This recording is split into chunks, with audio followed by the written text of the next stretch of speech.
For our second session now, which will be Reaching for Peace at the Cost of Fundamental Human Rights, we have first our keynote speech by Gordon Chang, who many of you know is a columnist and author, a frequent guest on Fox News and other news shows of various networks, on the John Batchelor radio show, which he sometimes guest hosts. His keynote speech now for panel 2 will be on the dangers of the Moon government's pro-North stance, a topic about which he often speaks, as I mentioned, in the media. And following his keynote speech, we'll have presentations. Oh, I should mention Gordon is the author of 2 books. One is an earlier one, The Coming Collapse of China, and also The Nuclear Showdown, which you obviously can order to read more of his work.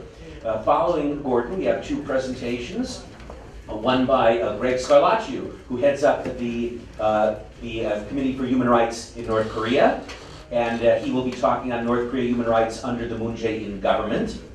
And we have also then his colleague, Susan Schulte, the head of the North Korea Freedom Coalition, who will be speaking on silencing North Korea human rights fighters, and Greg and Suzanne being in the thick, being the 2 foremost leaders of the North Korean human rights movement in the U.S., know not only what's going on here in the U.S. For their work here, but what's been going on very negatively in that regard in South Korea. And then finally, I will round out the event by speaking on my little topic of expertise, which are some of the pro-North Korean activities which are going on in the U.S. So without further ado, I will turn it over to Gordon Chang, who we really appreciate was able to come today. Thank you very much.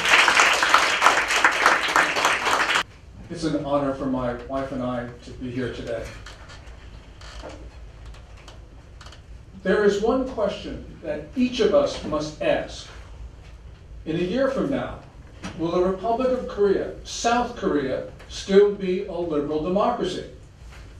Or maybe we should ask another question. Maybe we should ask, will there even be a South Korea then? Today, we all know that Kim regime, the Democratic People's Republic of Korea, is threatening to take over South Korea. But we also know that the Kim family, grandfather, son, now the grandson, have always threatened South Korea. So the question is, what's different now? What's different now is that South Korea has a leader who is subverting his own society. Moon Jae-in, as we've just heard, is trying to undermine the whole notion of liberal democracy. He is jailing his opponents. He is muzzling North Korean defectors. He is allowing pro-North Koreans to run around and have the free reign of South Korean society. He's taking down barriers to North Korea infiltration and invasion. We know that he's whitewashing North Korea. And of course, he wants to unify with North Korea, perhaps on Kim family terms. Moon Jae-in, in short, is dangerous. He's dangerous to his own country. If his goal were to help Kim Jong-un take over North Korea, he would be doing exactly what he's doing today. Kim Jong-un has no better friend than the president of South Korea. Let us look what happened when Moon traveled to Pyongyang last month to meet with Kim Jong-un. Kim had arranged about 100,000 North Koreans to greet the South Korean president. And the North Koreans were waving flags. They were waving either the flag of North Korea or the blue and white unification standard. What they were not waving, not one of them waved the South Korean flag. Moon Jae-in just didn't seem to mind about that at all. Matter of fact, the only South Korean flag was on the lapel of Samsung's Lee Jae-yong, who accompanied Moon. But that's it. And Jay, thank you very much for the flag.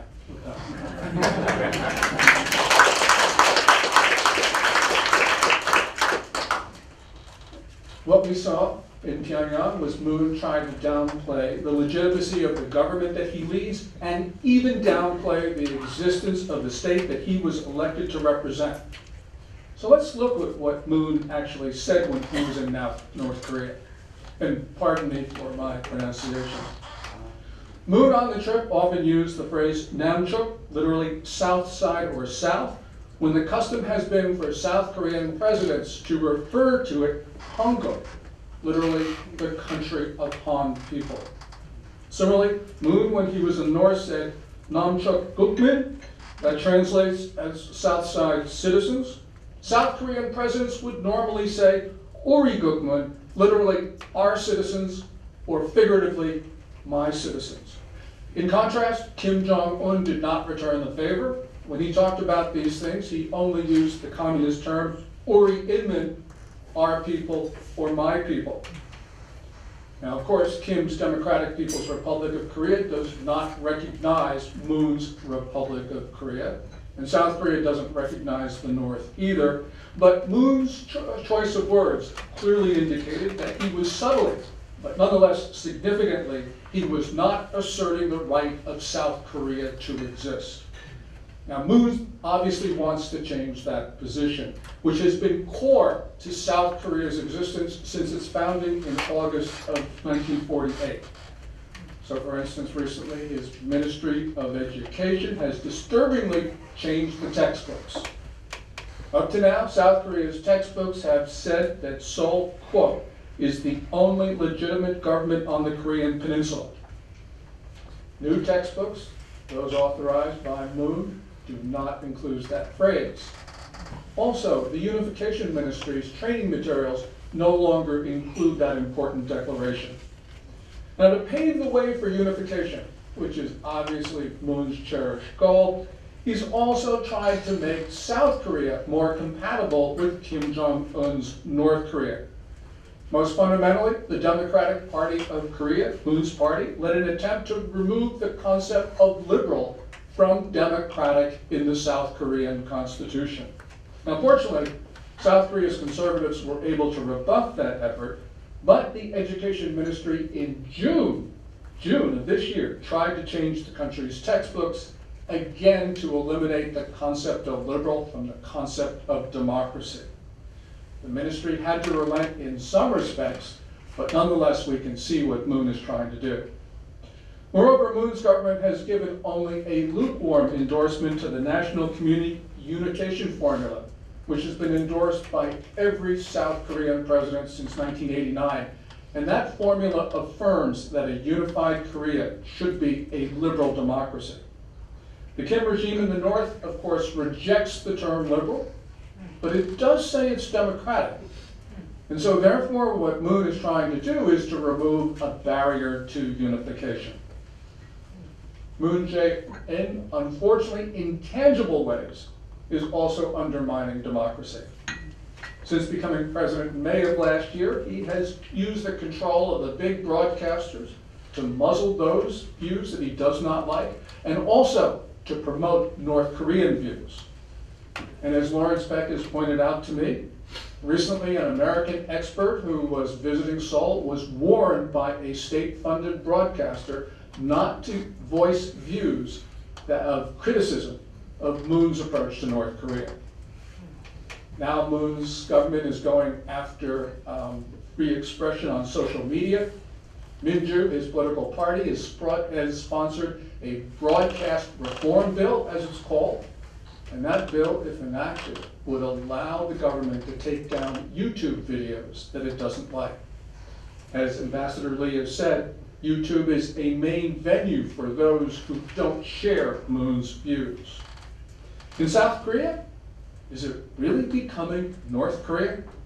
Well, it's certainly moving in that direction, because we see that Moon, using color of law and also insidious means, is actually moving the government to a very coercive position. A favorite tactic has been to use criminal defamation charges against critics. Moreover, the South Korean government is pressuring North Korean defectors to keep quiet about their experiences in North Korea and how they feel about the Kim regime. Conservative voices, Peck says, have been prosecuted, they've been persecuted, they've been pressured, they've been censored, they have been retaliated against, and they've been harassed.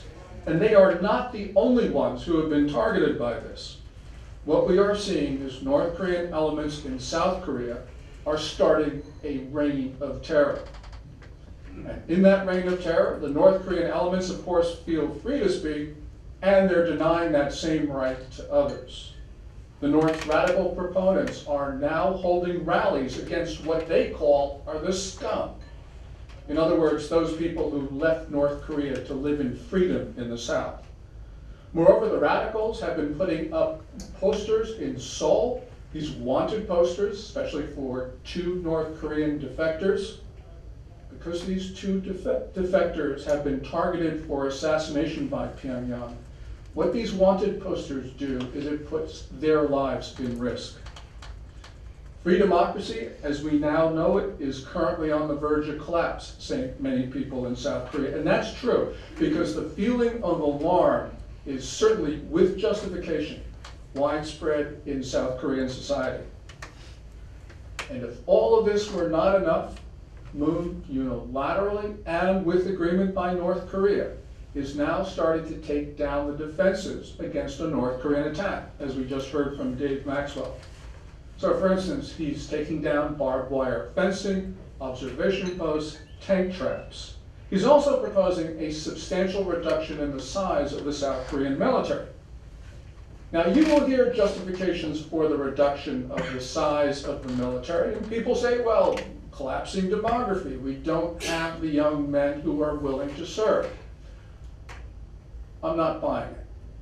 First of all, South Korea's population size has still growing.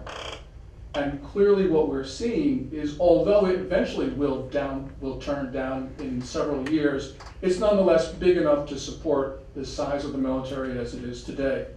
Second, the planned decrease in size of the force of the military is much greater than the projected demographic decline. And third of all, the Moon government is proposing to reduce the period of conscription to 18 months from 21. Reducing the period of conscription is the last thing that a government which is concerned about demography would do. It's the last thing that you would do. I'm forced to one conclusion. I believe that the Moon government does not want South Korea to defend itself. And that conclusion you have to draw when you look at that detailed military agreement that Moon and Kim arrived at last month in Pyongyang. That agreement, of course, takes down a number of South Korean defenses. It certainly favors North Korea more than us. And remember, as Dave pointed out, North Korea is the attacker.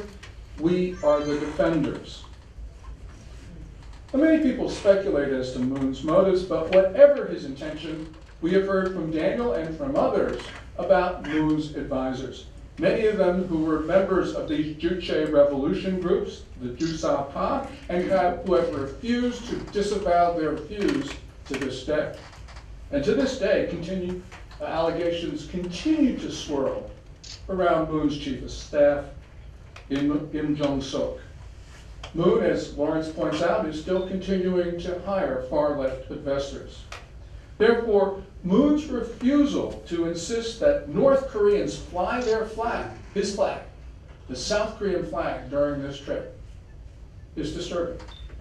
This is a breach of diplomatic protocol, and any national leader would have insisted that the South Korean flag be flown. As my friend Dave Maxwell says, I'm sorry to rely too much on you, Dave, but you are the source of my wisdom on this. The North continually attempts to subvert, coerce, and extort South Korea. And now Kim appears to have recruited a sympathizer in the form of the South Korean president. As a result, we all have to be concerned that South Korea is becoming defenseless, under threat from a militant regime. Now, I've been asked to talk about the dangers that the Moon government's pro-North Korean stance pose to us. And there are several we should talk about. As an initial matter, there's a danger, a real danger, that the United States is just going to get sick and fed up with all that's going on and walk away from South Korea. We know that we have a president who in March of 2016, when he was running for the White House, actually suggested that the United States walk away from not only South Korea, but Japan. But there is real anger in these days, and that anger is justified, as it should be. We've got to remember, go back to the end of October of last year when the South Korean Foreign Ministry issued in conjunction with the Chinese Foreign Ministry, the infamous 3 no's. Those 3 no's were that South Korea would not allow any more emplacements of the American-built THAAD missile defense system, that South Korea would not participate in any ballistic missile defense system, and that South Korea would not join any tripart alliance with Japan and the United States. Now, there was no or virtually no consultation with Washington before South Korea issued the 3 no's, and that, of course, is inconsistent with South Korea's obligations as a treaty partner. By issuing the 3 no's on missile defense and alliance matters, South Korea essentially told us 2 things. First of all, Seoul was saying that Beijing was more important to South Korea than the United States. And Seoul was saying that although the United States is obligated to defend South Korea, we cannot use certain weapons to do so because China would be angry. Since when did China get a veto over the defense of the Korean Peninsula? Since when do the Chinese get to say what weapons we can use to protect ourselves from a threat that, after all, China has nurtured? And of course, the military pact last month, that too was negotiated and signed without consultation with the United States. So it's not surprising that American officials are a little bit hot under the collar these days, and we turn to what happened this week, which was certainly a diplomatic breach on the part of the United States. South Korea's Foreign Minister Kang just said a couple days ago that no, Secretary of State Mike Pompeo was not uncivil to her. Well, I think he probably was, because the reporting also indicates that Pompeo was so upset during a phone call with Minister Kang that he actually hung up. He cooled down and then called her back later. Yeah, it's a diplomatic breach, but I don't blame Pompeo because I probably would have done the same thing. And maybe, just maybe, what we're seeing is a deliberate strategy on the part of the South Koreans to make the US so upset that we do walk away. Getting America off the peninsula, which is a result of a peace declaration that Moon Jae-in wants, well, what would happen? Yes, immediately after that, you would hear all those forces that Daniel talked about. They would then say, look, there's no need for American troops anymore. Okay? No American troops, no alliance. What happens? It's what Maxwell talks about. Sorry, Dave. But it's exactly what he'll talk about, and that is North Korea will intimidate South Korea into submission. The danger of Moon's moves, therefore, is the existence of the South Korean state will be ended. There'll be no more free Korea, the better version of Korea. So if South Koreans don't stop their president, then we could see the DPRK in a position to take over the South. And that's not just my view. Kim Jong-un in recent months has been talking more and more about quote-unquote final victory, which is North Korean code for the elimination of the South Korean state. So he's getting optimistic that he, Kim Jong-un, will be able to do what his granddad and his dad was not able to do, which is to absorb South Korea. So what should we do? Well, we need to convince the American public that the Mutual Defense Treaty with South Korea is not just for the benefit of South Korea, but it's also for the benefit of the United States. It's in our interest to maintain this treaty despite Moon's antics, as bad as they are. Why is this the case? Why is it in the interest of the United States? Well, first of all, for more than a century, about a century and a half, American policymakers have drawn their western defense perimeter, not off the coast of Hawaii, not off the coast of Guam, but off the coast of East Asia.